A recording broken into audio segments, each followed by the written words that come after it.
তারপর উঠে দুজনে রান্নাঘরে গেলাম। আম্মু একবার আমাদের দিকে তাকিয়ে কাজে মন দিয়ে বললেন, কি চাই?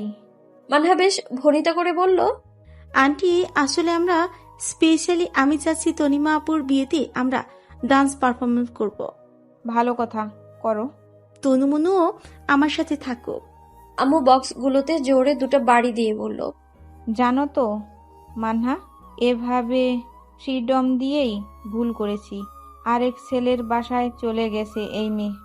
মানহা গিয়ে আম্মুকে জড়িয়ে ধরে বলল, আন্টি, ভুল হয়ে গেছে ওর। ও তো এখনো ছোট্ট বাবু, বুঝে না এত কিছু। ও যে বড় হয়েছে সেটা তো নিজেই জানে না। এবার মানহা বাড়াবাড়ি করতেছে একদম। আম্মুকে আধ ঘন্টা তেল মালিশ আর নানা প্রকার মলমপটি করার পর রাজি করিয়ে ছাড়লো মানহা। আমার রুমে এসে দুজনে এক প্রকার লাফালাফি করছি। মানহা নিজের জামার কলারটা টেনে বলল, কি বুঝলি? আমি বিছানায় বসে বললাম, বুঝলাম তেলের ড্রাম উল্টে দিতে তোর জুড়ি মেলা ভার। মানহা মুখের সামনে হাত নেড়ে বলল, বাদ দে, রিহার্সাল করব আমাদের বাসার হলে। পারমিশন দিবে? পারমিশন নেওয়া যাবে, আর না হলে ছাদে যাব। ওকে, বাট গান কোনটা? মানহা হাঁটুতে দুই হাতের ভর করে দাঁড়িয়ে নিচু স্বরে বলল, সেটা তুই সিলেক্ট কর, দরকার হলে অয়ন ভাইকে জিজ্ঞেস কর। আমি মানহার মুখ চেপে ধরে বললাম, আস্তে কথা বল, কিভাবে জিজ্ঞেস করবো? তার সাথে কি আমার দেখা হয়? হয়তো হবে। তারপর সোজা হয়ে দাঁড়িয়ে বলল, কাল সকালে চলে আসিস, আন্টিকে আমি বলে যাচ্ছি। এখনই চলে যাবি? আর একটু থাক না। না রে, আম্মু চিল্লাবে। আমাদের জাতীয় কাজ। দরজা পর্যন্ত গিয়ে আবারও ফিরে আসলো। জিন্সের পকেট থেকে একটা খাম বের করে আমার ওড়নার কোনায় বেঁধে মিষ্টি একটা হাসি দিয়ে চলে গেল। শুধু গেলই না, যাওয়ার আগে ওর বাসায় যাওয়ার পারমিশন নিয়ে গেল। দরজা লাগিয়ে ওড়নার বাঁধন থেকে খামটা খুলে ভেতরে একটা চিঠি আর চকলেট পেলাম। চকলেট খেতে খেতে চিঠিটা করলাম। যা ভেবেছিলাম তাই, অয়ন পাঠিয়েছে। তনুশ্রী আমার, তানিমার বিয়েতে আমি হয়তো আসবো না। ভেবেছিলাম আসলে তোকে একটা সারপ্রাইজ দিব, বাট আগেই দিতে হচ্ছে। আমি একটা জব পেয়েছি। সেদিন রাস্তা থেকে ইশারা করে এটাই বোঝাতে চেয়েছিলাম। স্যালারি খুব বেশি না হলেও আশা করি তোর আমার চলে যাবে। আমার বউ হতে প্রস্তুত হও আমার প্রেয়সী। অয়নের চাকরি হয়েছে, এর চেয়েও বড় খুশির খবর আর কি হতে পারে আমার জন্য? আমি খুশি, আমার চোখে মুখে খুশি, আমার মনে একদম উপচে উপচে পড়ছে। হাসি যেন আজ আমার থামছেই না। রাতে বাসার কারোর সামনে যেতে পারলাম না, লজ্জা লাগছে খুব। বিয়ের চিন্তায় মেয়েদের বুঝি এমনই হয়। রাতে খেলাম না, মূলত খাবার আজ আমার গলা দিয়ে নামবে না। রাতে ঘুমোতে এসে আপুর গা ঘেঁষে শুয়ে বললাম, আপু তোমার ফোনটা একটু দিবা? কেন? প্লিজ দাও না একটু। আপু ফোনটা দিতে নিলেই কল আসলো। রুমান ভাইয়ের নাম্বার ভেসে ওঠায় আপু একটা হাসি দিয়ে উঠে বারান্দায় চলে গেল। মেজাজটাই বিগড়ে গেল আমার। এটা কেমন কথা? আমার সাথে এমন হতে হয়? আপুর অপেক্ষায় অপেক্ষায় ঘুমিয়ে পড়লাম। সকালে মানহার ডাকে ঘুম ভাঙলো আমার। তনুমনু, ওই তনুশ্রী আমার থুরি অয়নের। লাফিয়ে উঠে মানহার দিকে তাকিয়ে রইলাম আমি। মানহা হেসে উঠলো। ওর হাতে একটা চাটি মেরে বললাম, এমনি বলিস না, বাসা কেউ শুনলে খবর আছে। আচ্ছা, বললাম না, এখন রিহার্সালের জন্য চল। হুম বলে শুয়ে পড়তে মানহা আবারও বলল, অয়ন ভাই ওয়েট করছে। উঠে বসে বললাম, অয়ন? ওষুধটা সেই, যা ফ্রেশ হ। মানহার হাসি দেখে বুঝলাম আবারও দুষ্টুমি করেছে। অয়নের নাম করে দুষ্টুমি না করলেই নয়। ফ্রেশ হয়ে দুজনে নাস্তা করে মানহার বাসার উদ্দেশ্যে বেরিয়ে গেলাম। মানহাদের বাসার টপ ফ্লোরে হল রুম, ওখানেই আমরা রিহার্সাল করব। হলে গিয়ে দুজনে চেয়ারগুলো সরিয়ে মোটামুটি একটা জায়গা তৈরি করলাম। তারপর দুজনে মিলে পানি ছেটালাম। জায়গাটা নোংরা হয়ে আছে, আগে পরিষ্কার করতে হবে। মানহাকে গুনগুনিয়ে গাইতে শুনলাম। সাধারণত মেয়েটা গান গায় না, জোর করে গলা থেকে গান বের করতে হয়।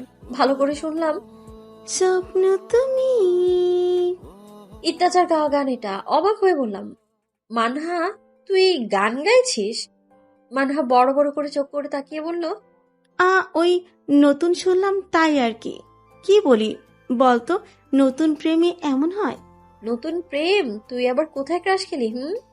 ক্রাশ না রে, এবারে সত্যি প্রেম, একদম জান যায় প্রেম। হ্যাঁ? মানহা হেসে লাজুক ভাবে বলল, তোর পরে একদিন সবটা বলবো, আজ আমার লজ্জা লাগছে। আমার সাথে লজ্জা? অবাক হয়ে তাকিয়ে আছি আমি। এই মেয়ে নির্ঘাত মজা করছে। এর আগেও তো তেমন বহুবার করেছে, তবু কেন যেন ওর লজ্জাটা মেকি লাগছে না। মানহা বলল, আমি ঝাড়ু নিয়ে আসি। ওকে যা। মানহা চলে যেতেই আমি আবারও পানি ছিটাতে লাগলাম। হঠাৎ তাড়াহুড়ো করে কড়া খোপাটা খুলে গেল। বোতলটা রেখে খোপা করতেই আপন মনে বলতে লাগলাম, কাজের সময় চুলে বেমানি করে। খোলা চুলে তোকে বেশি ভালো লাগে তনুশ্রী। কথা শুনে পেছনে ঘুরতে নিয়েই ধাক্কা খেলাম অয়নের সাথে। 7-5 না ভেবে সোজা তাকে জড়িয়ে ধরলাম।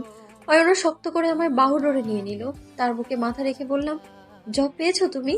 হুম, সত্যি আমরা এক হব? চিরদিনের জন্য। ছেড়ে যাবে না তো? কল্পনায়ও আনিস না। মাথা তুলে ওর মুখের দিকে তাকিয়ে আছি। হাসি হাসি গোছানো এই মুখটা আমার বড্ড প্রিয়। একটা চেয়ার টেনে ওকে বসিয়ে বললাম, কবে থেকে জয়েন করবে? 1 তারিখ থেকে। নভেম্বরের 1 তারিখ? হুম। মাঝে তো মাত্র 2 দিন। তবে ওর ঘাড় অব্দি বড় বড় চুলে হাত বুলিয়ে বললাম, এগুলো কেটে ভদ্র হয়ে যাবে। অভদ্রভাবেই তো ইন্টারভিউ দিলাম। চোখ রাঙিয়ে বললাম, যা বলেছি করবা। ওকে। আমি ওর 2 কাঁধে ভর দিয়ে ঝুঁকে কপালে কপাল ঠেকিয়ে বললাম, তারপরের চিন্তা ভাবনা কি? ডিসেম্বরে নতুন বাসে উঠবো, আর তারপর বিয়ে। বলে আমার নাক টেনে দিল। বাবা যদি না মানে? হাতে পায়ে ধরে হলেও রাজি করাবো। তোমার বাসায়?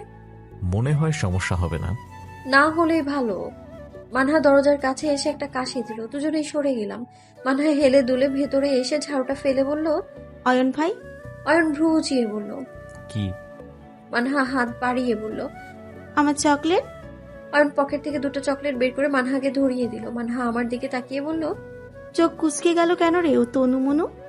আমি মাথা নাড়লাম। অয়ন হাসছে। মানহা তুড়ি বাজিয়ে বলল, চিঠি আর একটা চকলেট পাঠানোর জন্য 3টা চকলেট নিছি, আর আজকে 2টা।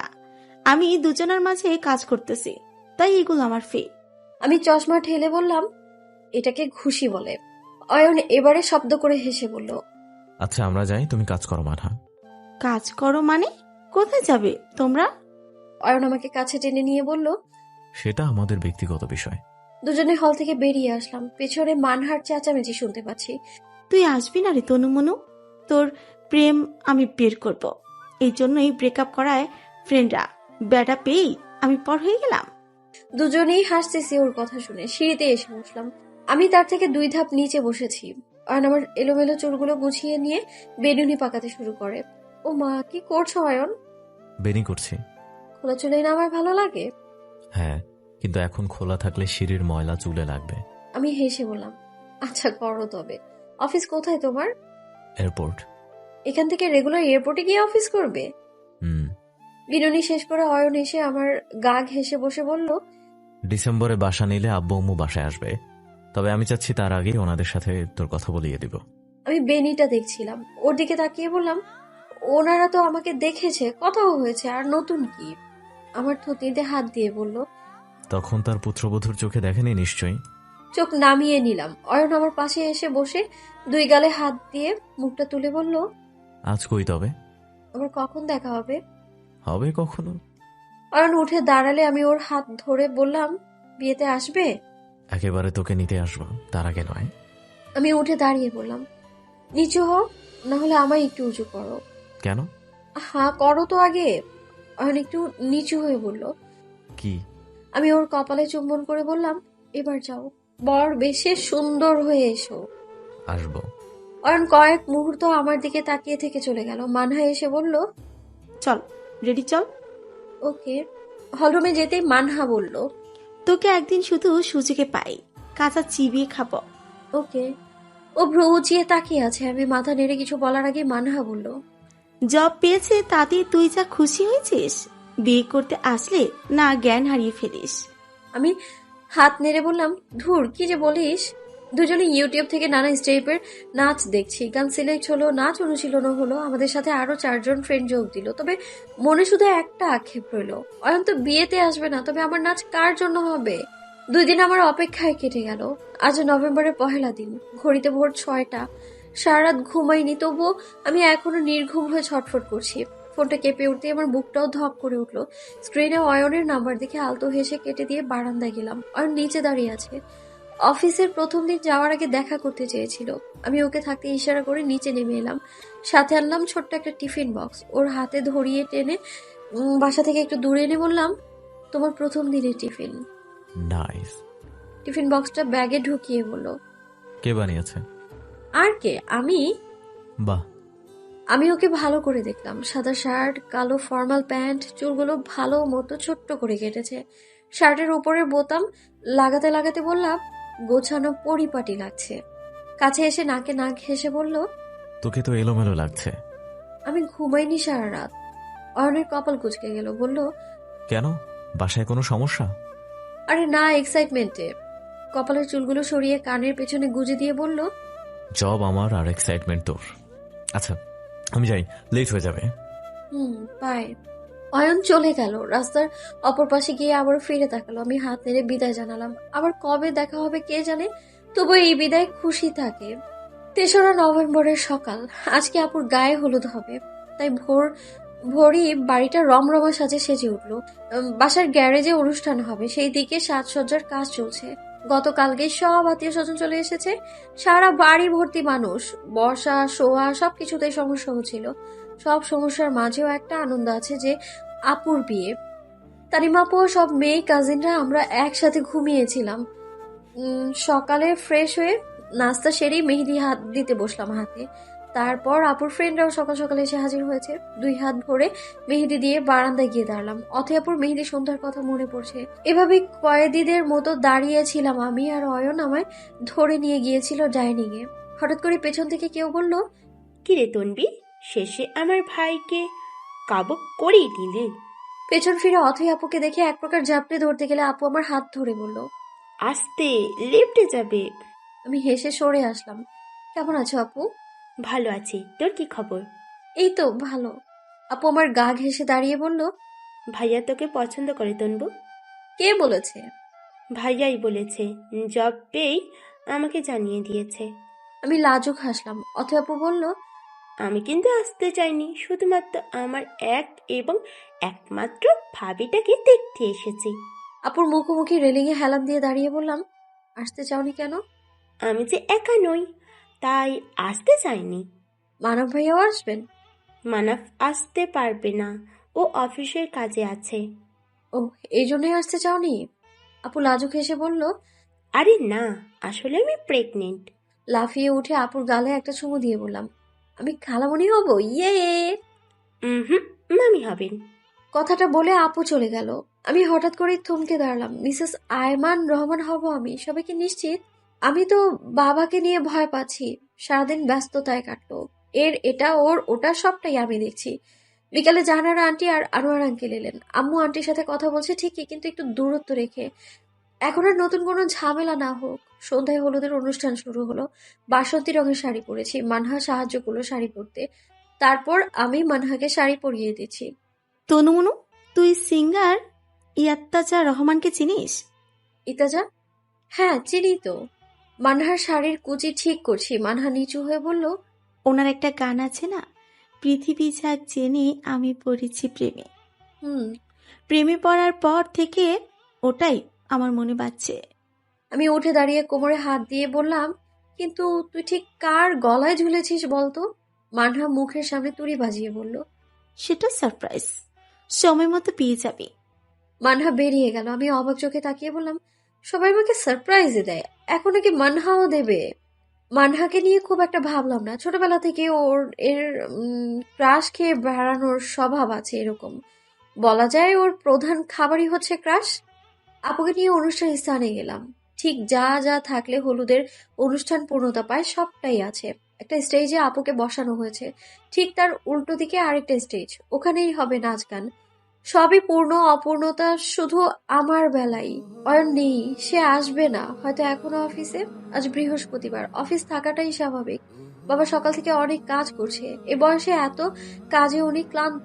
আমি এক গ্লাস লেবুর শরবত দিয়ে বাবার হাতে দিয়ে বললাম, মামারা আছে, চাচুরা আছে, কেন সারাদিন এত কাজ করেছেন? আমাকে নিজের পাশে বসিয়ে বললেন, যাতে তোমাদের কষ্ট না হয়। বাবার চেহারা দিকে তাকালাম। ক্লান্ত শরীরেও হাসছেন। সত্যি, বাবারা মেয়েদের জীবন অনুকূলে আনতে কত কষ্টই না করে। এই কষ্টের পরিমাণ বাবা ছাড়া আর কেউ জানে না, আর বাবারা তা জানতেও দেন না। আপু স্টেজ থেকে হাতের ইশারায় আমাকে ডাকলো। চুপচাপ গিয়ে পাশে বসলাম। আপু সামনের দিকে তাকিয়ে বলল, রেগে আছিস আমার উপর? না, আমার আর কোনো রাগ নেই। কাঁদো কাঁদো সুরে আপু বলল, তবে হলুদ লাগাবি না আমাকে? একটু হলুদ আপুর হাতে লাগিয়ে একটা গোলাপ এনে খোপায় পরিয়ে দিয়ে বললাম, খোপায় থাকুক সতেজ ফুল, আপনি থাকুক সুখে। আপু হেসে আমায় জড়িয়ে ধরে, এতটাই খুশি যে সে কান্নাই করে দিয়েছে। আপু ঠিক হয়ে বসে নাক ঝেড়ে বলল, আরে অয়ন ভাই সে কেমন আছেন? অয়ন ভাই? পেছনে তাকাতে দেখি সত্যিই অয়ন, সবুজ পাঞ্জাবি আর সাদা জিন্স পরনে, মুখে অফিস ফেরত ক্লান্তিও আছে, তবু কি সুন্দর হাসছে। তানিমা কেমন আছিস? ভালো। আপুর অন্য পাশে এসে বসে আপুর হাতে হলুদ লাগিয়ে বলল। আজকে তোকে অনেক সুন্দর লাগছে। কথাটা কাকে বলেছে ঠিক বোঝা গেল না, কারণ অয়নের দৃষ্টি আমার দিকে। আপু ঠিকই দৃষ্টি অনুসরণ করে আমার দিকে কপাল কুঁচকে তাকালো। হুট করে এমন ঘটনায় লজ্জা পেলাম আমি, স্টেজ থেকে নেমে একটু সরে গেলাম আমি। মানহা আর আরেক ফ্রেন্ড তাইবাকে নিয়ে উঠে গেলাম বিপরীতে থাকা স্টেজে। মানহা বলল, এখন কি আমাদের নাচ? এখনই হবে, এখন না হলে আর কখনোই হবে না। তাইবাকে বললাম, গান ছাড়তে বল। গানের তালে তিনজনেই নাচ হলো। অয়ন একদম স্টেজের সামনে এসে দাঁড়িয়েছে। নাচ শেষে ওদের আগেই আমি নেমে গেলাম, সোজা চলে গেলাম স্টেজের পেছনের অংশে। অয়ন পিছু পিছু আসলো। নাচের কারণে এখনো নিঃশ্বাস নিতে কষ্ট হচ্ছে। অয়নকে কিছু বলার আগেই কাছে টেনে নিল। তারা ডান হাতে থাকা হলুদগুলো আমার মুখে গলায় লাগিয়ে দিয়ে বলল, নেশা কি শুধু তোর লেগেছে? আমি তো মাতাল হয়ে গেছি। অয়নের হাতটা একটু সরিয়ে ওকে ধাক্কা দিয়ে সরিয়ে বললাম, তবে দূরে থাকো, আর তোমার সাথে এমনিতেও আমি কথা বলবো না। কেন কেন? মিথ্যে বলেছো তাই? অয়ন কপাল কুঁচকে তাকিয়ে বলল, মিথ্যা? বলেছে একেবারে আমাকে নিতে আসবে, অথচ আপুর বিয়েতে এসে বসে আছো। অয়ন শব্দ করে হাসলো। টিস্যু বের করে হলুদ মুছতে আসলে বাধা দিলাম। অয়ন বলল, এসেছি বলে খুশি হসনি বুঝি? তোমাকে দেখলেই খুশি থাকি আমি। অয়ন আবারও হাসলো। আন্টি কল দিয়েছিল, না আসলে তো খারাপ দেখায়, তাই আসা। আমাকে নিয়ে কিছু বলেছে? শিয়ালের কাছে মুরগির খোঁজ কেউ দেয়? বলেই অয়ন চলে গেল। এটা কেমন কথা বলো সে? বাবাকে তাকে এত খারাপ ভাবে? আবারও ফিরে এসে বলল, সরি, হলুদ তো তোর পছন্দ না, তবুও লাগিয়ে দিলাম। ওর গলা জড়িয়ে ধরে বললাম, আজ থেকে পছন্দ, অনেক বেশি পছন্দ। তুমি লাগিয়েছে যে তাই? আমার গালটা ওর গালে ঘষে দিয়ে চলে আসলাম। শুধু আমি না, আজ অয়নও লজ্জা পেয়েছে। ওর আলতো হাসি তো সেটাই জানান দিল। আপুর পাশে এসে বসে বললাম, কেমন লাগলো? আপু আমার দিকে তাকিয়ে একটু রাগী সুরেই বলল, তোকে তো সাধারণ লাগছে, সেটা তো অয়ন ভাই বলেই দিল। আমি সেটা বলিনি। নাচ কেমন লাগলো? ভালো। আপু আমার গালে হাত দিয়ে বলল, তুই হলুদ লাগিয়েছিস? আহ, ওই অয়ন। আমি থেমে গেলেও আপু বিষয়টা বুঝে গেল। একটু গম্ভীর গলায় বলল, একটু দূরত্ব রেখে চল। আমি কিছু বললাম না। আপু কেন এমন আচরণ করছে ঠিক বুঝে উঠতে পারলাম না আমি। আপুর এক ফ্রেন্ড নাবিলা সেই স্টেজে এসে আমায় ডেকে বলল, তন্নি, একটা ছেলে গেটের বাইরে তোমাকে ডাকছিল। তানিমা আপু বলল, অয়ন ভাইয়াকে বলিস বারবার এভাবে ডাকাডাকি না করতে, বাসায় আত্মীয় আছে, এইসব দেখলে খারাপ ভাববে। কিছু না বলে উঠে চলে গেলাম। গেটের বাইরে এসে কাউকেই দেখলাম না। কপাল কুঁচকে গেল, মেজাজটাও খারাপ হয়ে গেছে। এদিকে পাত্রের বাড়ি থেকে উপহার নিয়ে মেহমানরা চলে এসেছে। বিরক্ত হয়ে ভেতরে যাওয়ার সময় পেছন থেকে কেউ বলল, তন্দি, একটু দাঁড়ো। ফিরে দেখি ইত্তাজা ডান হাতে সিগারেট ধরে রেখেছে। একটু সরে এসে বললাম, "আহ, জি বলুন, আপনি আমায় ডেকেছেন?" হ্যাঁ। কয়েকবার সিগারেটের দিকে তাকালে ইত্তাজা সিগারেটটা ফেলে পায়ে পিষে বলল, সরি। ডেকেছেন কেন? এমনি কথা বলার জন্য। কেমন আছো? ভালো। ইত্তাজা একটু হেসে বলল, তুমি নাকি আজকে পারফর্ম করেছো? লেট হয়ে গেছে তাই দেখে হলো না। Your bad luck. হয়তো। এর মধ্যেই আয়েশা আপু এসে ধমক দিয়ে বলল, তনু, তুই এখানে কি করিস? মেহমানরা সব চলে আসছে। আসছি আমি, যাও। আয়েশা আপু চলে গেলে আমি ইত্তাজাকে বললাম, চলুন ভেতরে যাই। হুম। আমি আগে আগে ভেতরে চলে আসলাম। গেটের কাছে মানহা এসে দ্রুত বলল, আন্টি ডাকছে, দৌড়ে যা। আমি দ্রুত ভেতরে চলে আসলাম। রুমান ভাইয়ের বাসা থেকে আসা মেহমানদের আমাদের ফ্ল্যাটে বসানো হলো। এই ডাইনিং এ এসে শরবত গ্লাসে ঢালছি। আম্মু পাশে দাঁড়িয়ে আছে। ওয়াইনের কাছ থেকে দূরে থেকো। ওকে আসতে বলেছি বলে তুমি আবার ওর সাথে মেলামেশা শুরু করে দিও না। আম্মুর কথায় উত্তর দিলাম না। আপন মনেই নিজের কাজ করছি। ট্রেতে গ্লাসগুলো সাজিয়ে নিতেই আম্মু আমার খালাতো বোন ফারিহাকে দিয়ে মেহমানদের রুমে পাঠিয়ে দিল। ফারিহা আপু চলে গেলে আম্মু রেগে বলল, আমার কথা কি কানে যাচ্ছে না? শুনেছি তো। ওয়াইন তো স্টেজের সামনেই দাঁড়িয়েছিল। একটা নিঃশ্বাস ছেড়ে নিচু স্বরে বললাম, তাকে আসতেই কেন বললে আম্মু? না আসলেই তো হতো। মুখে মুখে তর্ক করো না। মাথা নিচু করে বললাম, সরি। কে কোথায় দাঁড়াবে তা তো আর আমি ঠিক করে দিতে পারবো না বলে সোজা নিচে চলে আসলাম। অথৈ আপু, আয়েশা আপু, তানিমা আপুর সাথে স্টেজে বসে আছে। আপুর ফ্রেন্ডরা সবাই দুষ্টুমিতে মেতেছে। আমি প্লাস্টিকে হাসি ঝুলিয়ে এইদিকে ওদিক দেখছি। হঠাৎ অয়ন এসে আমার পাশে দাঁড়ালো। কিরে, কোথায় হাওয়া হয়ে গিয়েছিলি? মাথা নেড়ে বললাম, কোথাও না। হঠাৎ করেই বলে উঠলাম, ইত্তেজা ভাইয়া সিগারেট খায়? অয়ন হেসে ইত্তেজার দিকে একবার তাকিয়ে বলল, অনেক আগে থেকে ওনার এই অভ্যাস আছে। অয়নের দিকে তাকিয়ে বললাম, তুমিও খাও? না, আমি ট্রাই করেছিলাম, ঠিক স্যুট করেনি। ট্রাইও করেছিলে? অয়ন হাসলো। কিছু বলার আগে জাহানার আন্টি এসে হাজির হলো, সাথে অথৈ আপু। আমি মুচকি হেসে বললাম, আসসালামু আলাইকুম আন্টি, কেমন আছেন? ওয়ালাইকুম সালাম, আমি ভালো আছি। তোমার কি খবর? এই তো আন্টি, ভালোই। আন্টি হা হুতাশ করে বলল, আমি চেয়েছিলাম আমার ছেলেটার সাথে তনিমার বিয়ে দিয়ে মিতুর সাথে সম্পর্কটা আরো গভীর করব।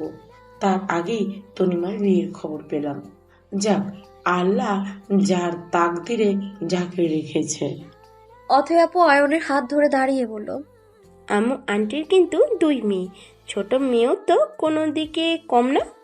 আমি চমকে তাকালাম আপুর দিকে। আপু হাসছে, অয়নের মুখের সামনে হাত দিয়ে মুচকি মুচকি হাসছে। আমি তাড়াহুড়ো করে বললাম, আন্টি আমি একটু আসছি। দ্রুত চলে এলাম, চেয়ার টেনে বসে আবারও সেই দিকে তাকিয়ে দেখি আন্টি আরেকজন মহিলার সাথে কথা বলছে, আর অয়ন আমার দিকে তাকিয়ে আছে। লজ্জায় আর ওর দিকে তাকাতে পারলাম না। মানহা এসে পাশে বসে বলল, কিরে, বিয়ে আপুর নাকি তোর? আমি তো পুরোই কনফিউজড। কেন? আপু তার ফ্রেন্ডদের সাথে নাচানাচি করছে, আর তুই এখানে বসে লজ্জা পাচ্ছিস? শাড়ির আঁচল দিয়ে ঘোমটা দিয়ে বললাম, আমার বিয়ের দিনটা শুধু আসতে দে, দেখ নাচানাচি কাকে বলে। একটু থেমে ইত্তেজার দিকে চোখ পড়তে মানহাকে বললাম, ওই যে সিঙ্গার ইত্তেজা। মানহা ওই দিকে তাকিয়ে বলল, চিনি তো আমি, আর আজকে কথা হয়েছে। কথা কখন হলো? মানহা গেটের কাছে। আমি মানহার কাছে গিয়ে বললাম, তার গান যে দিনরাত গাইছিস সে জানে না। এর মধ্যে ইত্তেজার গানের সুর কানে এলো। বলতে যে মনে হয়, বলতে তবু দেয় না হৃদয়, কতটা তোমায় ভালোবাসি। চলতে গিয়ে মনে হয় দূরত্ব কিছুই নয়, তোমারই কাছে ফিরে আসি। তুমি তুমি তুমি শুধু তুমি, এমনের আনাচে কানাচে। সত্যি বলো না, কেউ কি প্রেমহীনা কখনো বাঁচে? বলতে চেয়ে মনে হয়, বলতে তবু দেয় না হৃদয়, কতটা তোমায় ভালোবাসি। চলতে গিয়ে মনে হয় দূরত্ব কিছুই নয়, তোমার কাছে ফিরে আসি। তুমি তুমি তুমি শুধু তুমি, মনের আনাচে কানাচে। সত্যি বলো না, কেউ কি প্রেমহীনা কখনো বাঁচে? মেঘের খামে আছে তোমার নামে, উড়ো চিঠি পাঠিয়ে দিলাম। পড়ে নিও তুমি, মিলিয়ে নিও তুমি, যা খুব যতনে লিখেছিলাম। গানের পুরো সময়টাতে ইত্তেজার দৃষ্টি আমার দিকে ছিল, আর মানহার দৃষ্টি স্টেজের দিকে। মানহাকে আমি খুব ভালোভাবেই চিনি, ওর প্রত্যেকটা চাহনি আমার মুখস্থ। তবে আজকের চাহনিটা অন্য দিনের চেয়ে আলাদা। তবে কি মানহার মনে প্রেমের দোলা সত্যি লেগেছে? 4 নভেম্বর 2022 শুক্রবার। আজকের দিনটা হাইলাইট কেন? আজ আমার আপুর বিয়ে। তানিমা আপু আজ বউ সাজবে, লাল বেনারসি গহনা, লাল দোপাট্টা দিয়ে একদম খাঁটি বাঙালি সাজ। সকালবেলায় পার্লার থেকে বেশ কয়েকজন আপু আসলো, ওনারাই পুরো সাজানোর দায়িত্ব নিয়ে নিল। আমার আর কোনো কাজই রইল না। রেডি হতে মানহাকে নিয়ে আম্মুর বেডরুমে চলে আসলাম। মানহা গোলাপি রঙের গাউন পরেছে আর আমি পরেছি লাল লেহেঙ্গা। মানহা আর চোখে আমায় দেখে বলল, বিকি তোর লাগছে? না তো। তাহলে লাল লেহেঙ্গা পরেছিস কেন? আমি মানহার কাছে এসে নিচু স্বরে বললাম, অয়নকে পাগল করার জন্য। মানহা হুট করে কাশতে কাশতে সরে গেল। পরে বিছানায় বসে বলল, অয়ন ভাই আজকে হার্ট অ্যাটাক করবে শিওর। ছি, এসব কি বলিস? আমার অয়ন ভালো থাকুক। দুজনে সেজে গুজে বাইরে আসলাম। লেহেঙ্গার ওড়না আমি মাথায় পড়েছি। পাশাপাশি আমাকে আর আপুকে দেখলে কেউ বুঝতেই পারবে না যে কে কনে আর কে কনের বোন। আজকের অনুষ্ঠানটাও বাসার গ্যারেজেই হবে। সাজানো গ্যারেজটাকে দেখে মনেই হচ্ছে না এখানে সারি সারি গাড়ি থাকে। আপুকে স্টেজে বসিয়ে আমি ছুটে গেলাম অয়নকে খুঁজতে। আপুর ফ্রেন্ডরা আর আমার কাজিনরা এত সুন্দর করে সেজেছে যে ওদেরকে যে কেউ প্রিন্সেস উপাধি দিয়ে দিবে। এক একজনকে এক এক রকম সুন্দর লাগছে। অয়নকে দেখলাম সিঁড়ি দিয়ে নেমে আসছে। আমাকে দেখে কি সে হার্ট অ্যাটাক করবে? ওকে দেখে তো আমার হৃদস্পন্দন বেড়ে গেছে। কালো শার্ট আর কালো ফর্মাল প্যান্ট পরেছে সে। চুলগুলো দাড়িগুলো সুন্দর শেপে কাটা। চোখে আবার চিকন ফ্রেমের চশমা পরেছে। আমি এক দৃষ্টিতে তাকিয়ে রইলাম তার দিকে, যেন আমার পুরো পৃথিবী এক জায়গায় এসে থমকে গেছে।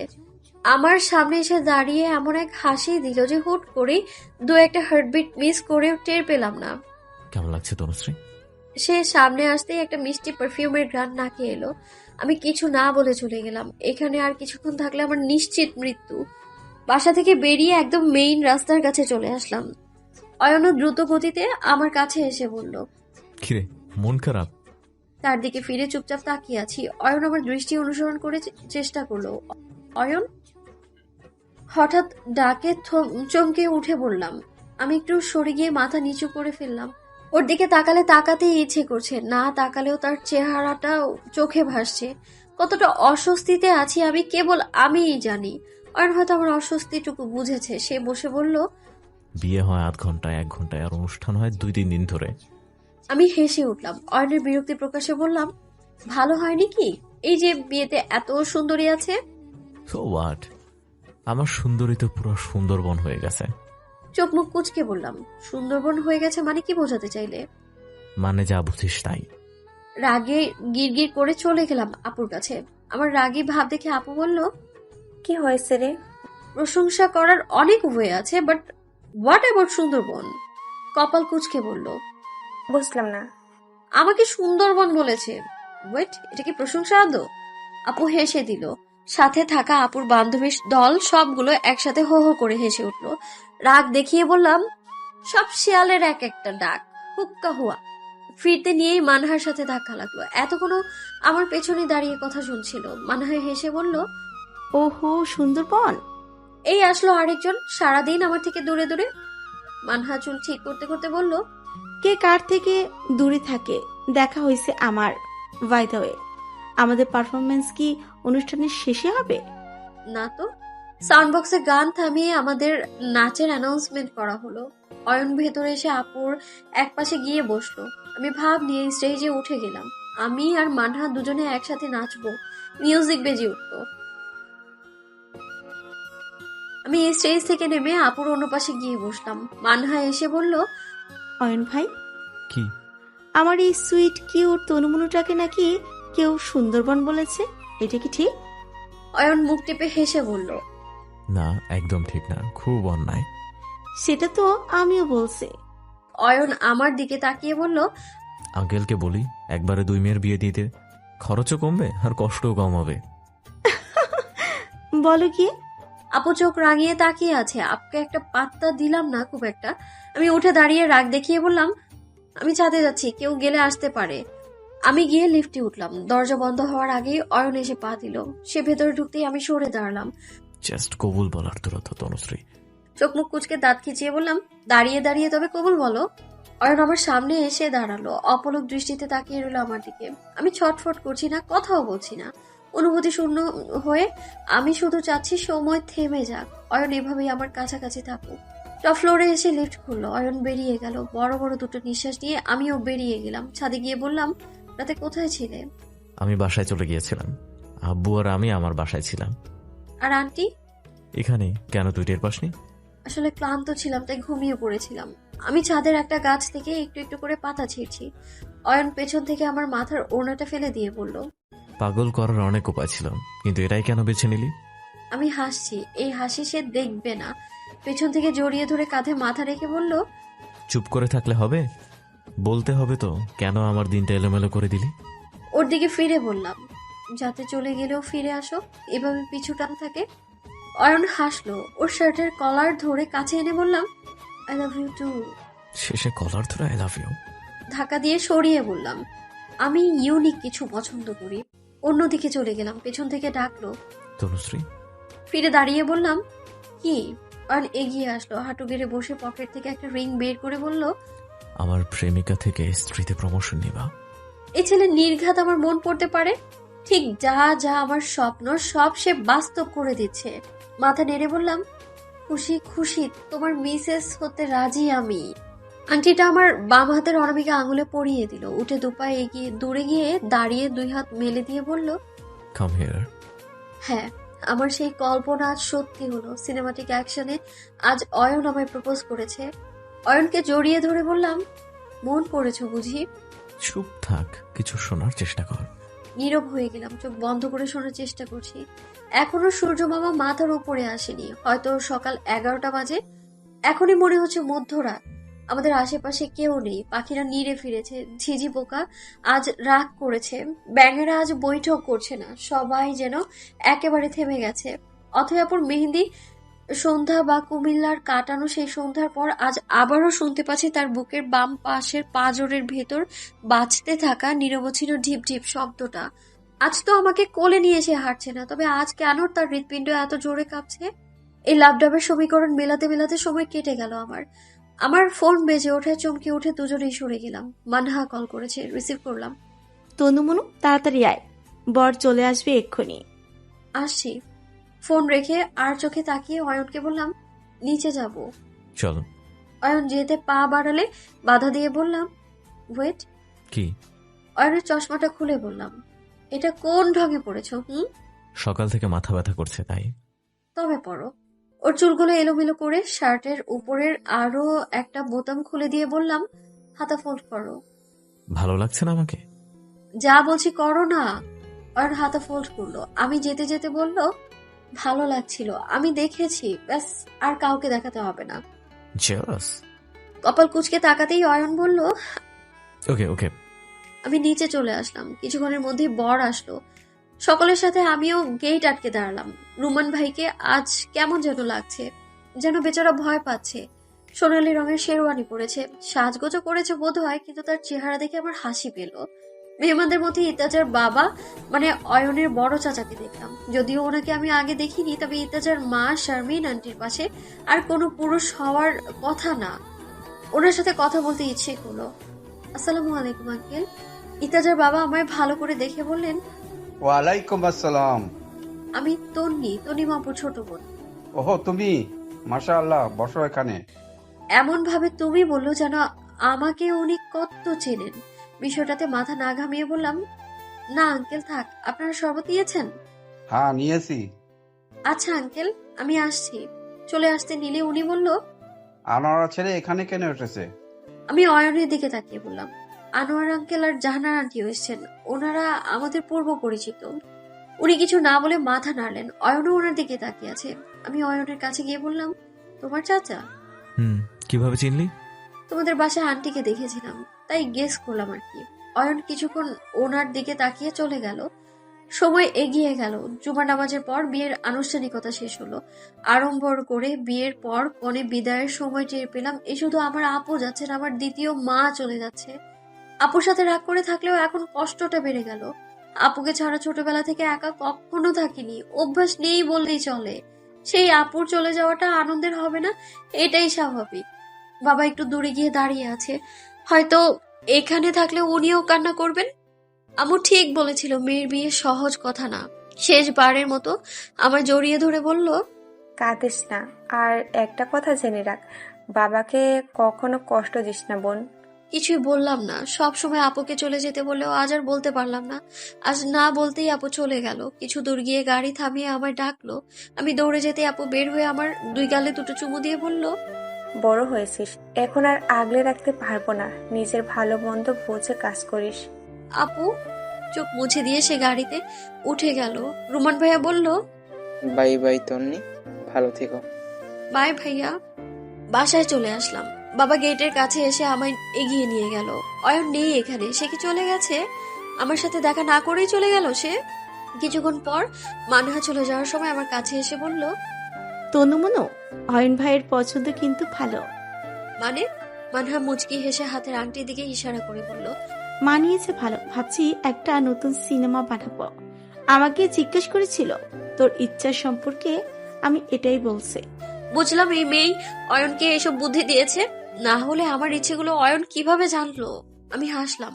আমার মানহু আমার ইচ্ছেগুলো পূরণ করে দিয়েছে। মেহমান বিদায়, খাওয়া দাওয়া, এসবে আজকের দিনটা কাটলো। রাতটাও খুব একটা ভালো গেল না। আপুকে ছাড়া একা একা লাগছে।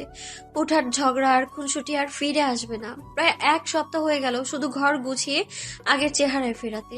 এর মাঝেই কলম ধরার সময় পাইনি যে কলেজে যাব। অবশেষে আজ কলেজে যাচ্ছি। সকাল সকাল রেডি হয়ে বেরিয়ে গেলাম। খিলগাঁও থেকে কলেজ বাসে করে সোজা চলে আসলাম ইডেন মহিলা কলেজে।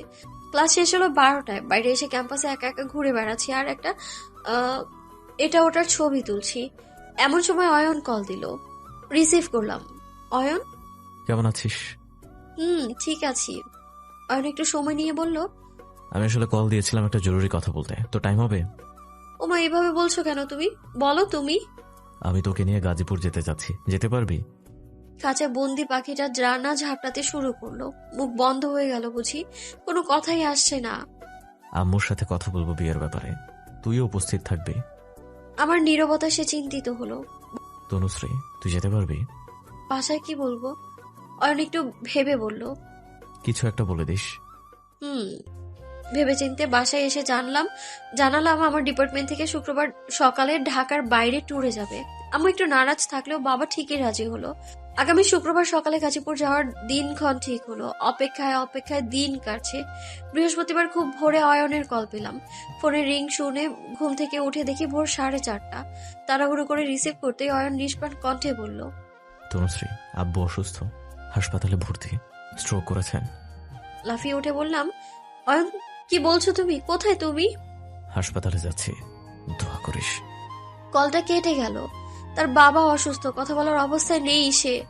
আম্মুকে জানাবো নাকি জানাবো না? জানালে বলবে কোথা থেকে জেনেছো? কি করব আমি যাবো কিনা ভাবছি। গেলে যদি আবারও বাবা কোনো ঝামেলা করে, এখনের ঝামেলা অয়ন কিভাবে সামাল দিবে? অনুভূতি শূন্য মস্তিষ্ক নিয়ে একটাই দোয়া করছি, আঙ্কেল যেন দ্রুত সুস্থ হয়ে ওঠেন। 1 মাস কেটে গেছে। ডিসেম্বরের মাঝামাঝি এই সময় বেশ শীত পড়ে গেল। আনোয়ার আঙ্কেল এখন অনেকটাই সুস্থ, বাসায় নিয়ে গেছে। অয়ন বেশ কয়েকবার গাজীপুর যাওয়া আসা করেছে। এখন ঢাকায় নতুন বাসায় আঙ্কেল আন্টি কেউ নিয়ে এসেছে। অয়নের বড় চাচার সাথে আবারও কোনো ঝামেলা হওয়ায় আঙ্কেলের এই অসুস্থতা হয়েছিল। তবে ঠিক কি ঝামেলা হয়েছিল তা অয়ন আমায় বলেনি। আমি ক্লাস পড়ার ব্যস্ততায় আছি। অয়ন আমাকে বাসায় নিয়ে যেতে চাইলেও আঙ্কেলের অসুস্থতায় বিরক্ত করতে চাইনি। আগে আঙ্কেল সম্পূর্ণ সুস্থ হোক, নিজেদের সুখ এতটা না ভাবলেও হবে। আজ তনিমা আপু বাসায় এসেছে।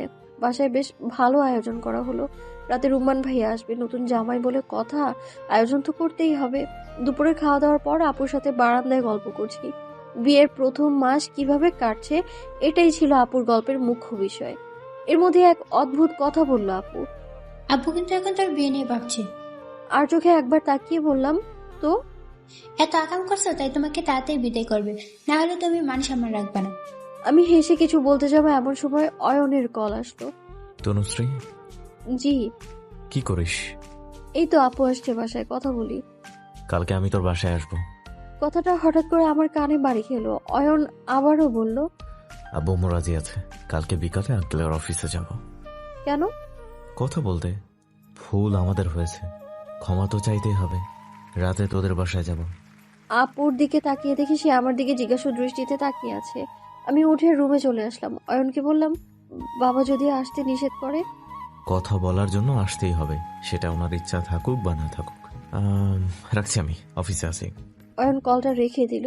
আপু কি জানে অয়ন আসবে? বাবা কি অয়নের সাথে বিয়ে নিয়ে ভাবছে? প্রশ্নগুলো মাথায় ঘুরপাক খেতে লাগলো। কি হয়েছে?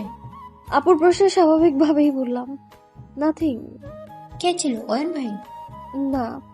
অকপটে অস্বীকার করলাম। লজ্জা লাগা শুরু হলো আমার। রাতে রুম্মান ভাইয়া আসলো। রাতের খাবারের পর সকলে বসে কথাবার্তা বলেও আমি সেখানে উপস্থিত থাকতে পারলাম না। তবে ওনাদের কথার মাঝে আমার কোনো একটা বিষয় মোটা দাগে ছিল। কারণটা যে আমার বিয়ে সেটাও বুঝলাম। সারা রাত ছটফট করেই কাটালাম। সকালে কলেজে যাওয়ার পথে মানহার সাথে দেখা হলো। সেও আমার মতো বাসের অপেক্ষায় আছে। তনু মনু। মানহার ডাকে দ্রুত ওর কাছে গিয়ে হাত ধরে বললাম, আজকে সন্ধ্যায় আমার বাসায় আসিস প্লিজ। সন্ধ্যের টিউশন আছে, কিভাবে যাব? আমি এত কিছু জানি না, তুই আসিস। এর মধ্যেই আমাদের বাস চলে এলো। বাসে উঠেও জানালা দিয়ে মুখ বাড়িয়ে বললাম, মনে করে আসিস, না হলে আমাকে আর দেখবি কিনা আমি জানি না।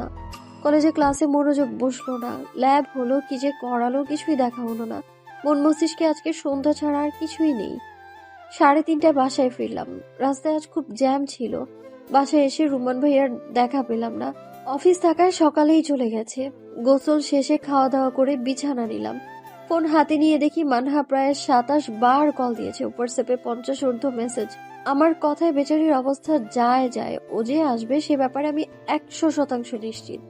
অয়নের মেসেজ আসলো একটা, আমি আঙ্কেলের অফিসে আছি, সন্ধ্যায় আসছি তোর কাছে।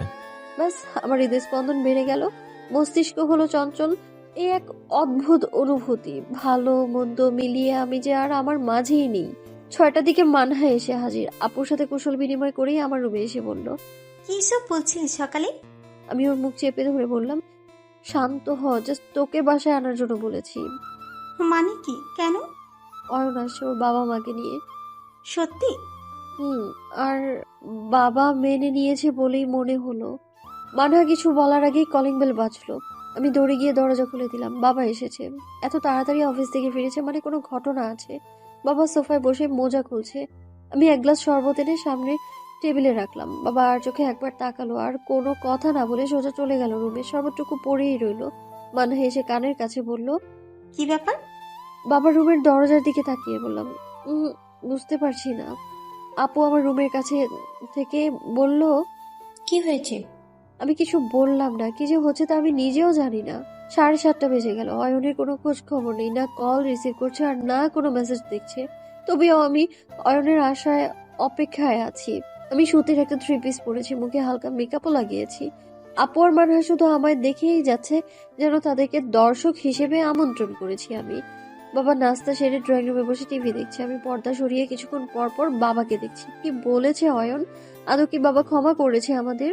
আবারও কলিং বেল বেজে উঠলো। আমি চমকে উঠে সোজা বিছানায় এসে বসে পড়লাম। আপু আমার অবস্থা দেখে বলল, সমস্যা কি সেটা তো বলবি। অদ্ভুত মানুষ। অয়ন এসেছে আঙ্কেল আন্টিকে নিয়ে। কি? অয়ন ভাই? আপু কপাল কুঁচকে কেমন করে যেন তাকালো। আমি উঠতে নিলে আপু বলল, কেন এসেছে অয়ন ভাই? ন্যাকামো করো না। আম্মু দরজা খুলে দিয়েছে। জাহানার আন্টির কণ্ঠ শুনতে পেলাম। ওনাটা সুন্দর করে দিয়ে বেরিয়ে আসলাম। আঙ্কেল আন্টির সাথে অয়নও আছে। আপু আমার পিছু পিছু বাইরে আসলো। মানহা পর্দার উপাস থেকে চেয়ে রইল অপলক। অয়ন আর চোখে আমার দিকে তাকিয়ে মাথা নিচু করে ফেললো। কেমন যেন এক এলোমেলো দশা তার। সে হাসলো না, ভুলেও আর আমার দিকে তাকালো না। মনের ভেতরে একটা ভয় টক বগিয়ে উঠলো, তবুও হাসি মুখে বললাম, আসসালামু আলাইকুম আঙ্কেল, আপনার শরীর কেমন এখন? আমার প্রশ্নে হাসি মুখেই জবাব দিলেন, এখন ভালো আছি মা। বাবা ওনাদের বসতে বললেন। আম্মু আপু নাস্তার ব্যবস্থা করতে গেল। নাস্তা আসলো। আম্মু এসে আন্টির পাশে বসলো। আন্টি আমার হাত ধরে তার অন্য পাশে বসালো। বাবা আমাকে বললেন, তনবু মা, বড়রা কথা বলবো, তুমি ভেতরে যাও। আন্টিও বললেন, যাও। জি। আমি ফিরে আসার সময় একবার অয়নের দিকে তাকালাম। সে তাকিয়েছিল আমার দিকেই, কিন্তু চোখে চোখ পড়তেই নজর সরিয়ে নিল। মুখে একটা শুকনো হাসি বিদ্যমান। ভেতরে আসতেই অয়নের কণ্ঠ শুনলাম, আমি একটু আসছি, একটা কল এসেছে, সরি ফর দ্যাট। অনুমতি পেয়ে অয়ন বেরিয়ে গেল। আমার মনে হলো সে পালিয়ে গেল। মানহাকে বললাম, চল বাইরে যাব। সবার মাঝখান দিয়ে? হ্যাঁ, অয়নের সাথে কথা বলতে। মানহা ড্রয়িং রুমে গিয়ে আম্মুর অনুমতি নিল, তারপরেই আমাকে নিয়ে বেরিয়ে আসলো। আম্মুর অগ্নি দৃষ্টি আমার চোখ এড়ায়নি। গ্যারেজের একপাশে অয়নকে দাঁড়িয়ে থাকতে দেখলাম। আমি মানহাকে সিঁড়ির কাছে থাকতে বলে অয়নের দিকে এগিয়ে গেলাম। কোথাও আসার আগে সবার বোঝা উচিত সে কোথায় যাচ্ছে, কেন যাচ্ছে। পাত্রী দেখতে আসছো, সুন্দর হয়ে আসবে না। ফর্মাল ড্রেস আপ থাকবে, গোছানো চুল থাকবে, তা না এলোমেলো হয়ে চলে আসছো। শার্টের স্লিপ কোনোই অবধি গোটানো, এলোমেলো চুল আর মুখে অফিস ফেরত ক্লান্তি। ঘামে ভেজা কপালের উপর অগোছালো চুলগুলো অবহেলায় পড়ে আছে। তার উপর আবার জোরপূর্বক মুখে আনা চওড়া হাসি। এসবের মানেটা কি? অয়ন আমার কথায় ফিরলো। এক দৃষ্টিতে তাকিয়ে রইল আমার দিকে। চোখের পানিগুলো স্পষ্ট। অয়ন কাঁদছে। অজানা ভয়েরা আমায় ঘিরে ধরলো। আমি কৌতূহলী হয়ে বললাম, অয়ন কি হয়েছে? আমাদের বিয়ে হচ্ছে না তনুশ্রী। ইত্তাজার সাথে তোর বিয়ে ঠিক হয়েছে। কপাল কুঁচকে বললাম, ইত্তেজা ভাইয়া? জি আঙ্কেল বলেছে আমাকে। আমাকে না জানিয়ে বিয়ে ঠিক করে ফেলো, এটা অসম্ভব। জিভ দিয়ে ঠোঁট ভিজিয়ে বলল। আমাদের ভুলের জন্যই নাকি ডিসিশনটা তোকে না জানিয়ে নিয়েছে। কথাটা বলেই অন্যদিকে তাকিয়ে রইল অয়ন। আমি এক প্রকার তবদা খেয়ে আছি। হঠাৎ এত বড় ধাক্কাটা ঠিক সামলাতে পারছি না। ঘোর কেটে গেল। বুঝে গেলাম অয়ন আর আমার নেই, বা আমি আর অয়নের নেই। আপু হয়তো ইত্তেজার কথাই বলতে চেয়েছিল আর আমি শুনিনি। শার্টের কলার টেনে ধরে বললাম, কেন আগলে রাখলে না? নাকি রাখতেও চাওনি? যেটা তুই ভাবিস সেটাই হবে। তবে অয়ন থেমে যেতেই বললাম, কি তবে? ফ্যামিলির জন্য মাঝে মাঝে স্যাক্রিফাইস করতে হয়, আমিও তাই করছি। কিসের দায় তোমার? অয়ন আমার গালে হাত দিল, দু হাতের বুড়ো আঙুল দিয়ে চোখের পানি মুছে বলল, দায় পড়েছে আমার, না হলে এই তনুশ্রীতকে আমি কখনোই আমার ভাবি করার প্রস্তাবে রাজি হতাম না। দুই দিকে মাথা নেড়ে কান্না করে দিই। হাউমাউ করে কাছি আমি। অয়নের গালও ভিজে গিয়েছে। না পাওয়ার কষ্ট, প্রিয়জনের কাছে থেকেও দূরে থাকার কষ্ট, আর কাউকে নিজের অবস্থা বোঝাতে না পারার কষ্টটা আঁকড়ে ধরেছে আমাদের। তনুশ্রী কাঁদিস না, ভাগ্য আমাদের এক হতে দেয়নি। আঙ্কেল তার মেয়ের ভালো চান, তাই তো এমন কোনো ছেলের হাতে তুলে দিবেন না যে। অয়ন থেমে গেল। কান্না আবার আমার থামলো না। তার পরের কথাটা আমি জানি। অয়নকে বাবা খারাপ মনে করে, ঠিক যতটা খারাপ হলে একটা মেয়ের একাকিত্বের সুযোগ নিতে পারে ততটা খারাপ মনে করে, অথবা তার চেয়েও বেশি। আমার হাত ধরে বলল, বাসায় চল। না। হাত ছাড়িয়ে নিলাম আমি। মানে আমাদের দিকে এগিয়ে আসলো। অয়নের দিকে তাকিয়ে বললাম, আমাকে নিয়ে চলো না তোমার সাথে। অয়ন অন্যদিকে ঘুরে নিজের চোখ মুছে স্বাভাবিক করে নিল নিজেকে। একটা ছেলে যে অবস্থায় কাছে, সেখানে আমি ঠিক কিভাবে নিজেকে শান্ত করব? অয়ন মানহাকে চলে যেতে ইশারা করে আমাকে বলল, চল। আমার হাত ধরে বাসায় নিয়ে গেল। দরজা দিয়ে ভেতরে আসতেই দেখি সকলে দাঁড়িয়ে আছে, হয়তো চলে যাওয়ার প্রস্তুতি নিচ্ছে। অয়ন আমার হাত ছেড়ে দিল। আনোয়ার আঙ্কেল বললেন, অয়ন চলো। আঙ্কেলকে দেখে মনে হলো উনি রেগে আছে। কিছু তো হয়েছে এখানে। আমি বাবার কাছে গিয়ে বললাম, বাবা প্লিজ। কথা শেষ হলো না আমার, কান্নারা আমার কথা আটকে দিয়েছে। জানার আন্টি এখনো তাকিয়ে আছেন আমার দিকে। আঙ্কেল এবারে কঠোর গলায় বললেন, অয়ন তুমি কি যাবে না? তুমি যে আমার অজান্তে কি করেছো তা আমরা জেনেছি। অয়ন মাথা নিচু করে ফেললো। আমাদের কোনো কথা শোনার বা বোঝার মতো অবস্থায় ওনারা নেই। বিশ্বাস করা তো বহু দূরের কথা। বাবার দিকে তাকিয়ে আছি, হয়তো কিছু একটা বলবে, কিন্তু কিছুই বলছে না। আন্টি বেরিয়ে গেলেন, আঙ্কেলও চলে গেলেন। অয়ন দরজার কাছে গিয়ে আবারও ফিরে তাকালো। আমি এক প্রকার পিছু ডেকে বললাম, আঙ্কেল প্লিজ দাঁড়ান। আমি বাবার হাত ধরে সাহস করে বলেই দিলাম, বাবা আমার ইচ্ছে কি কোনো দাম নেই? বাবা হাত ছাড়িয়ে শান্ত গলায় বলল, তম্ভি, তুমি চাইলে ওনাদের সাথে চলে যেতে পারো, আমি তোমাকে আর কোনো বাধাই দিব না। বাবা রুমে চলে গেল। এ বাসার গণ্ডি আজ পেরিয়ে যাওয়া মানে আর কখনোই এখানে আসতে পারবো না। অয়ন এখনো দাঁড়িয়ে আছে, বুঝতে পারলাম। এমসিকিউ প্রশ্নের মতো আমার সামনেও দুটো অপশন, হয় অয়ন আর নয়তো বাবা। একটা বেশি, দুটো আমি কখনোই পাবো না। উপায় পেলাম, একটাই উপায়।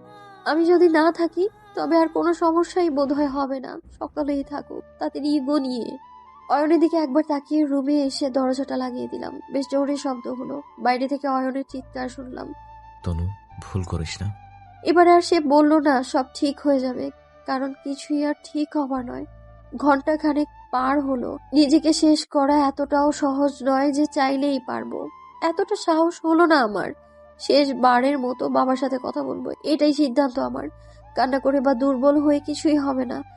আমার অয়নকে লাগবে, খুব করে লাগবে। দরজায় এখনো ক্রমাগত ধাক্কা দিচ্ছে অয়ন, সাথে বাবার কথাও শুনছি। আমি গিয়ে দরজা খুলে দিলাম। বাবার আগে অয়ন একটা ধমক দিয়ে বলল, আক্কেল হবে না তোর? দরজা বন্ধ করছিস কেন? তার দিকে শুধু তাকালাম। বাবা পাশ থেকে বলে উঠল, অয়ন বাসায় যাও। অয়ন বাবার দিকে একবার তাকালো, তারপর তাকালো আমার দিকে। চলে যেতে নিলে আমি অয়নের হাত ধরে ফেললাম। বাবার সামনে এত বড় সাহস করা সহজ নয় আমার জন্য। অয়ন ফিরে তাকাতেই আমি বাবাকে বললাম, বাবা আমি গুছিয়ে বলতে পারবো কিনা আমি জানি না, তবে ওকে ছাড়া আমি ভালো থাকবো না বাবা। অয়ন চোখ রাঙিয়ে বলল, পাগল হলি নাকি? থাম এবারে। বাবার কাছ থেকে কোনো জবাব পেলাম না। উনি চলে গেল নিজ রুমে। অয়নের হাত ছেড়ে দিয়ে বললাম, তুমিও হয়তো চলে যেতে চাইছো তাই না? চলে যাও। কান্নাটা ঠুকরে বাইরে আসতে চাইলে সেটা আটকে রেখেই বললাম, সকলকে ভালো রাখার প্রেসক্রিপশন তোমার কাছে আছে, কিন্তু আমাকে ভালো রাখতে পারলে না তুমি। রাগে অভিমানে অয়নকে ধাক্কা দিতে দিতে বললাম, বের হও, যাও, চলে যাও। চলেই তো যাচ্ছিলে না, যাও, এখন যাও। বারবার অয়ন কিছু বলতে চাচ্ছিল কিন্তু বলেনি, চলে গেল সে। সত্যিই চলে গেল তার তনুশ্রী জীবন থেকে। সে বলেছিল পুরো পৃথিবী তাকে আগলে রাখবে, তার তনুশ্রীকে আগলে রাখবে, কিন্তু পৃথিবীটাই বাধা হয়ে গেল আমাদের মাঝে। অয়ন চলে যাওয়ার পর থেকে ডাইনিং এ বসে রইলাম আমি। মানহাও চলে গেছে বাসায় আমাকে শান্ত থাকতে বলে, গেলেও ভেতরে ভেতরে রাগ বাড়ছে আমার। রাগ হচ্ছে আপুর সাথে। আপু এসে বলল, ওহেন ভাই বাসায় আসবে, এটা আমাকে আগে বলা যায়নি, তবে তো সব পরিষ্কার হয়ে যেত। আমি কিছুই বললাম না। আপু আবারও বলল, আরো আগে ইত্তাজ আব্বুকে বিয়ের প্রস্তাব দিয়েছিল, আর কালকে রুম্মান ফাইনাল করেছে। রাগ মিলিয়ে বললাম, রুমান ভাইয়া কি জানে না একটা মেয়ের অনুমতি ছাড়া বিয়ে হওয়া উচিত না? ওহেনের সাথে তো সম্পর্ক নিয়ে রুম্মান কিছুই জানে না। রাগটা আবারও মাথা চাড়া দিয়ে উঠলো। তুমি তো জানতে আপু, তুমি কেন বলনি? আম্মু এসে বলল, কি বলবে ও? একটা ছেলের সাথে রাত কাটিয়েছিস তুই? একটা ছেলের বাসায় গিয়েছিলিস? তানিমার নতুন বিয়ে, সংসারে মান থাকবে? আর যে ছেলে তোকে নিয়ে বাসায় যেতে পারে সে অন্য মেয়েও নিয়ে যেতে পারে। আম্মু যাওয়ার সময় আবারও ফিরে এসে বলল, যেহেতু এত কিছুর সময় আমাদের অনুমতির দরকার হয়নি, তাই এবারে তোমার অনুমতি আমরা নেইনি। আমাদের ভালো চাও তো বিয়েটা করে নাও। বাবা রুমের দরজার কাছে এসে আম্মুকে বলল, বাদ দাও এসব। ও বড় হয়েছে, নিজের বুঝতে শিখেছে। ও যদি চলে যেতে চায় তো যেতে পারে। এভাবে পায়ে বেরি পড়িয়ে কতদিন আটকাবে? আম্মু চলে গেল। আম্মু এমন ভাবে বিয়ে করতে বলে গেল যেন এটা 1-2 দিনের বিষয়। আপুর দিকে তাকালে বলল, কথাগুলো আমি তাকে আগেও বোঝাতে চেয়েছিলাম। তুমিও অয়নকে খারাপ ভাবো তাই না? বাস্তবিক হয়ে চিন্তা কর। রুমে চলে আসলাম। চিনতে চিনতে সারাটা রাত কাটলো আমার কারণে বাবা কষ্ট পাচ্ছে। কতটা কষ্ট থেকে আমাকে এই কথাগুলো বলেছে। অয়নকে তো কষ্ট দিয়েছি আমি, ধাক্কা দিয়ে বের করে দিয়েছি। এসব না হলে কি খুব ক্ষতি হতো। রাতে কখন ঘুমিয়েছি জানি না আমি। সকালে আপু এসে আমাকে ঘুম থেকে উঠিয়ে বলল, আজকে ইত্তাজের বাসা থেকে এসে আংটি পরিয়ে যাবে। আজকে? এত তাড়া কেন তাদের? আম্মু এসে রুমে ঢুকলো।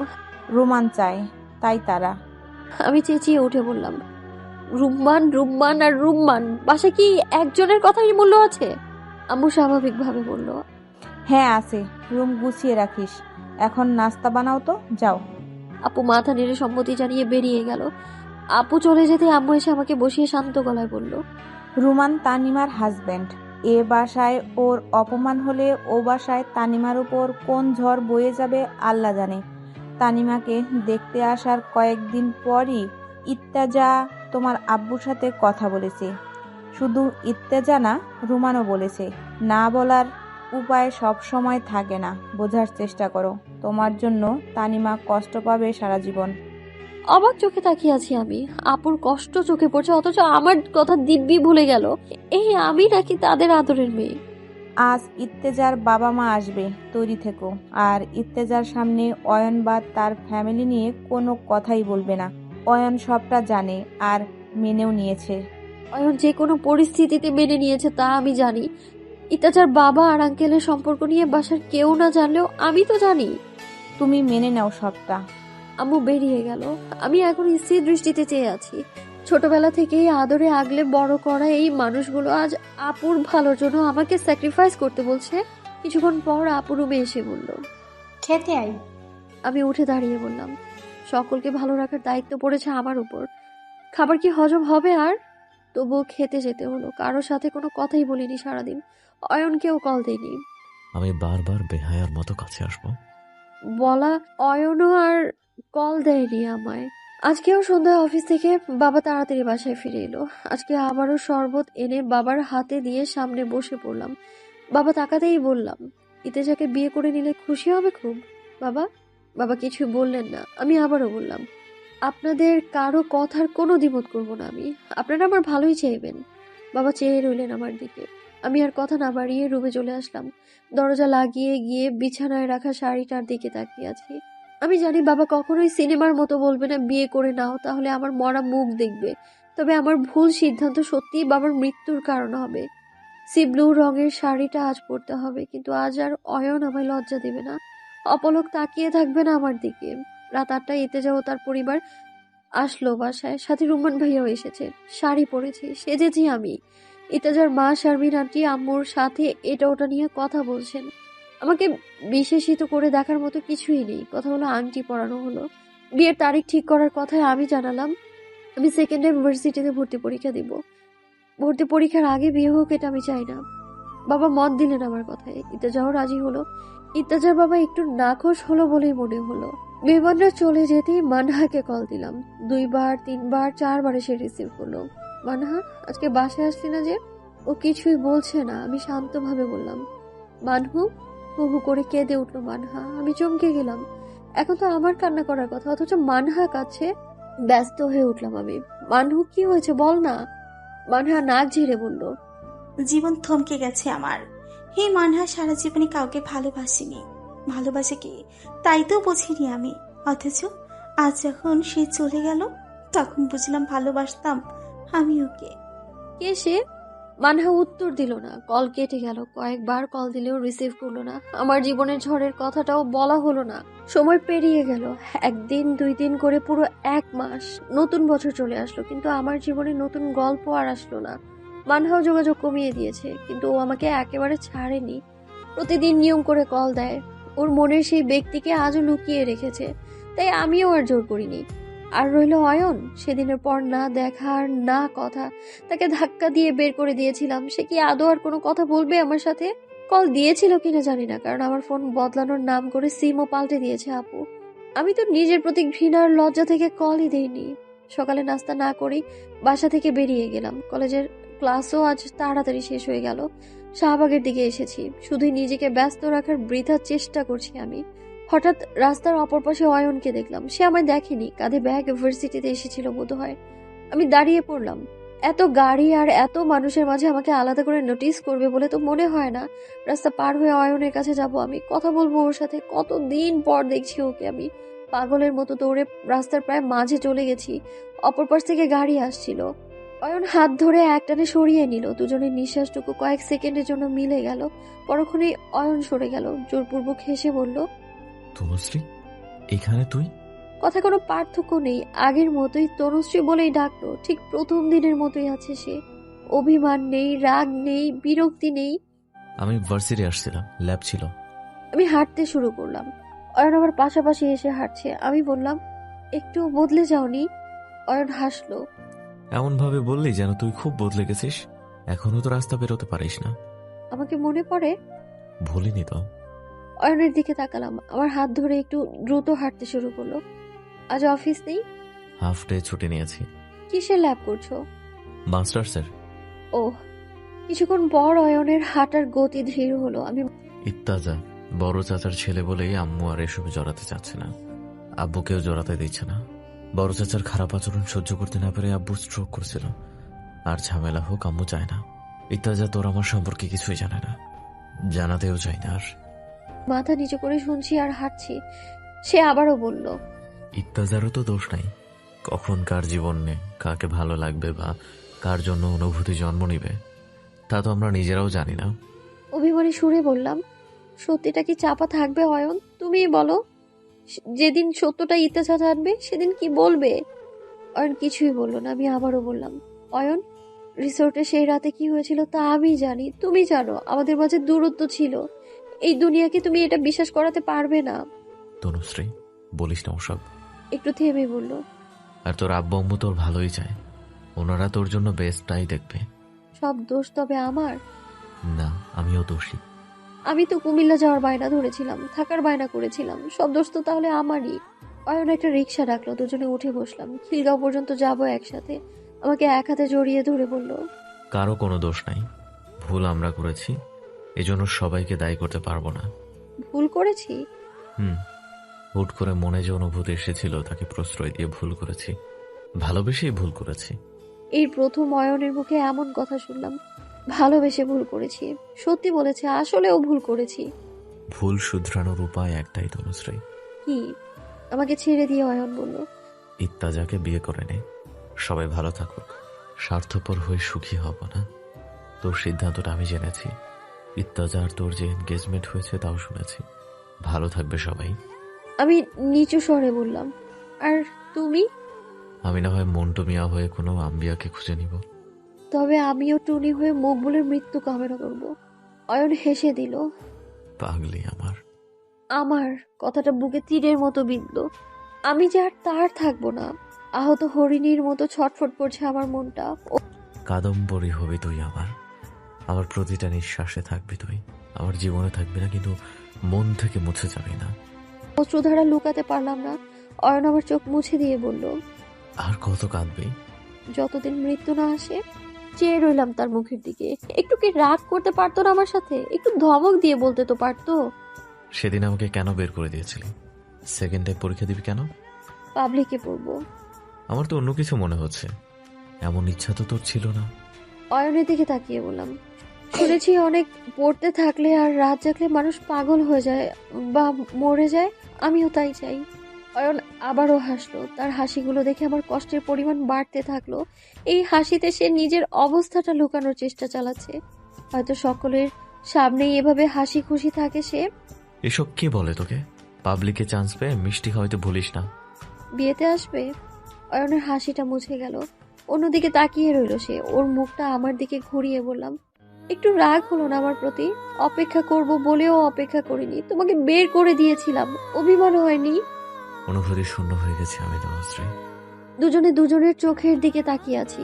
অয়ন দৃষ্টি সরিয়ে বলল, তোকে অনেকবার কল করেছিলাম, নাম্বার বন্ধ ছিল, হোয়াটসঅ্যাপ বন্ধ।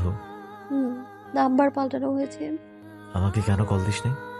লজ্জায় দেইনি অয়ন। তোমাকে বের করার পর থেকে আমি শুধু ভাবছিলাম কেন করলাম আমি এটা। ঘৃণা লাগছিল নিজেদের জন্য। অয়নের হাত ধরে বললাম, সেদিন তোমার সাথে চলে আসলেই ভালো হতো। স্বার্থপর না হলে সকলে আমাদের সস্তা হিসেবে ধরে নেয়। সকলের কথা ভাবতে গিয়ে নিজেদের কথাই ভুলে যাওয়া লাগে। সেও আমার হাতটা ধরে রাখলো। কিছুক্ষণ চুপ থেকে বলল, আমাকে তোর বাসার সবাই খারাপ মনে করে। সবাই ধরে নিয়েছে আমার চরিত্রে সমস্যা। একাধিক মেয়ের সাথে সম্পর্ক আছে। সবচেয়ে বেশি অবাক করেছে তানিমা। দুজনেই চুপ করে রইলাম। হয়তো আজই শেষ দেখা আর শেষ কথা। ওর কণ্ঠটা আর শুনবো না। অয়নের হাতের মুঠোয় থাকা হাতখানা শক্ত করে ধরে বলল,